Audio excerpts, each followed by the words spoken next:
안녕하세요. 구름이입니다. 구독과 좋아요 부탁드립니다. 바이에른은 오늘 레버쿠젠과 전화 통화를 통해 조나단 타에게 2천만 유로와 추가 금액 500만 유로를 지불할 준비가 되었다고 공식적으로 알렸습니다. 단 킹슬리 코망이 판매된 이후라는 단서와 함께. 하지만 레버쿠젠은 여전히 타의 잔류를 원합니다. 현재로서는 매물이 아닙니다. 레버쿠젠은 바이에른과 타의 에이전트 피니 자하비에게 이 사실을 알렸습니다. 거절의 이유는 시간, 대체 선수 없음, 가격 등을 들었고 타의 영입 가능성은 지극히 낮습니다. 자하비는 여전히 해결책을 찾기 위해 노력하고 있으며 바이에른과는 완전한 구두 합의가 이루어졌습니다. 최근 몇 주 동안 여러 제안이 있었는데 타의 떠나고자 하는 의지에도 불구하고 모두 거절당했습니다. 우리는 조나단만큼 가치 있는 선수가 내년 여름에 무료로 클럽을 떠나는 것을 피하고 싶습니다. 우리는 모든 당사자가 결국 만족할 수 있는 단기적인 해결책을 찾을 수 있기를 바랍니다. 조나단은 이번 여름 초에 레버쿠젠을 떠나기로 결정했고 여러 차례 개인적인 논의를 통해 클럽에 전달했습니다.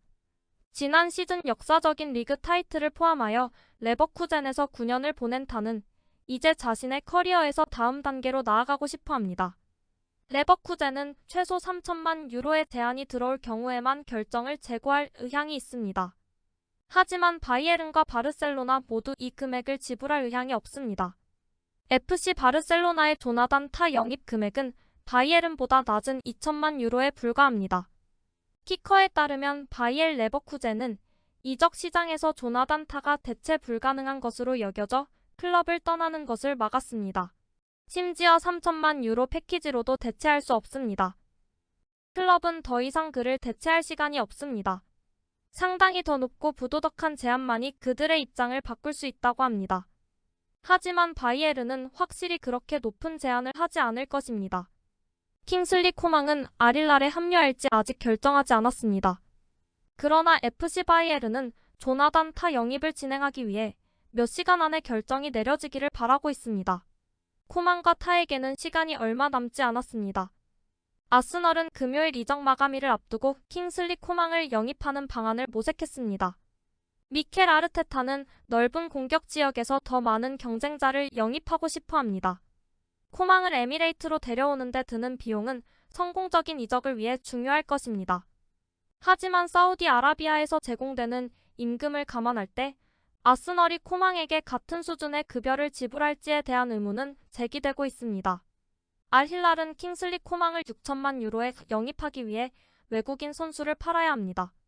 지난해부터 사우디 리그 각 구단은 최대 8명의 외국인 선수를 등록할 수 있게 됐습니다. 하지만 알힐랄은 이미 한계에 도달했습니다. 사우디 클럽은 레난 로디를 팔고 싶어 하지만 협상이 중단되었습니다. 사우디 이적 시장은 월요일에 마감되는데 코망의 사우디행도 위태로워졌습니다. 빌트에 따르면 조나단 타와의 거래가 무산되면 바이에른은 이적 시장 마지막 24시간 동안 새로운 센터백을 영입하지 않을 것입니다. 하지만 클럽은 킹슬리 코망 판매를 계속 추진할 것입니다. 바이에른의 전통적인 파울라너 화보 촬영에서 콤파니 감독은 바이에른에 대한 높은 기대에 대해 답했습니다. 우리는 상황을 너무 복잡하게 만들지 말아야 합니다. 모든 경기에서 승리해야 우승할 수 있는 기회를 가질 수 있기 때문입니다. 이는 우리가 축구를 하는 방식에 관한 것이기도 합니다. 우리에게는 훌륭한 선수가 많고 선수들은 현재 좋은 에너지를 보여주고 있습니다. 바라건대 시즌 내내 이런 기세가 계속되기를 바랍니다. 목표는 매우 높지만 그것이 우리가 모두 여기 있는 이유입니다. 저는 특히 작년 이후로 팀에 갈증이 있다고 느낍니다. 바이에른과 같은 팀에서 트로피를 하나도 따지 못한 것은 우리에게 큰 실망이었습니다. 저는 훈련과 경기에서 진짜 갈증을 느꼈습니다. 물론 분데스리가에는 좋은 팀들이 있기 때문에 힘들겠지만 우리는 우승을 차지하기 위해 스스로를 뒷받침해야 합니다.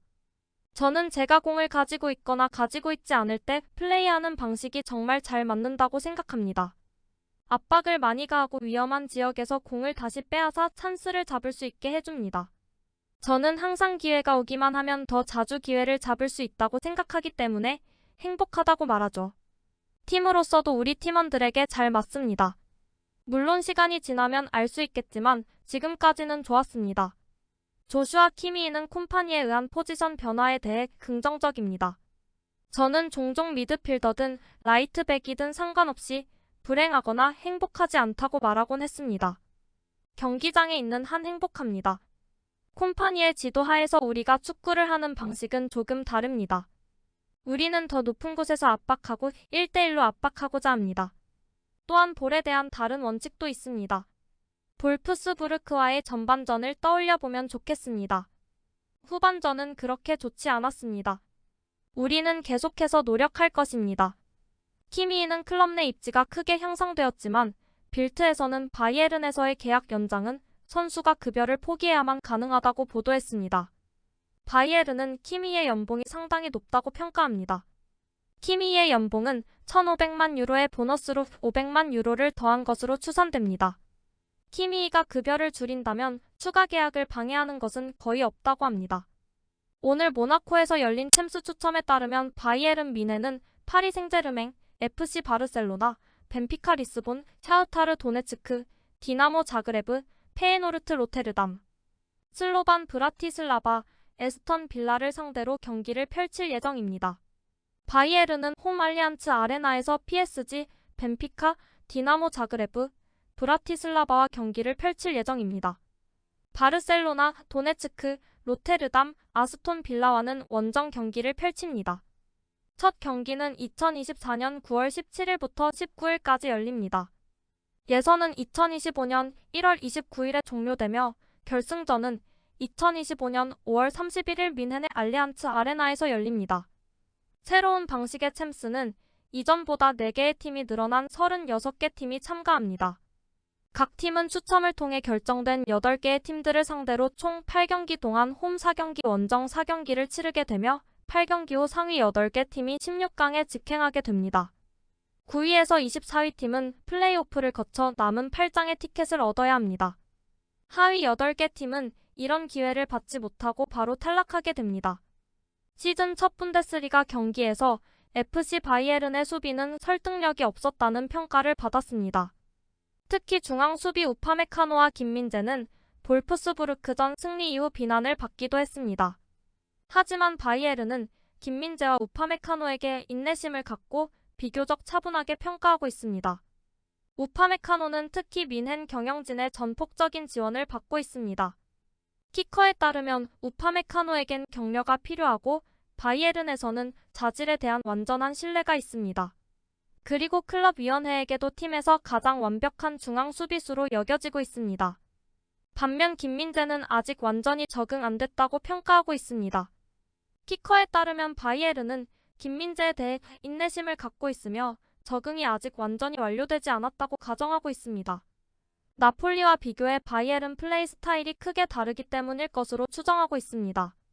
바이에른은 훨씬 더 높고 더 지배적으로 행동하는 반면 이탈리아에서의 김민재의 수비 라인은 상당히 낮았기 때문입니다.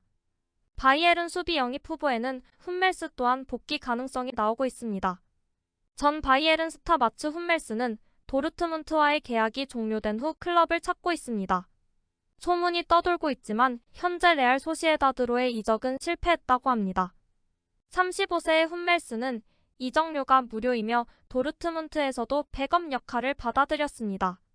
1년간 백업으로 사용하고 1년 후 조나단 타로 교체하자는 말도 회자되고 있습니다.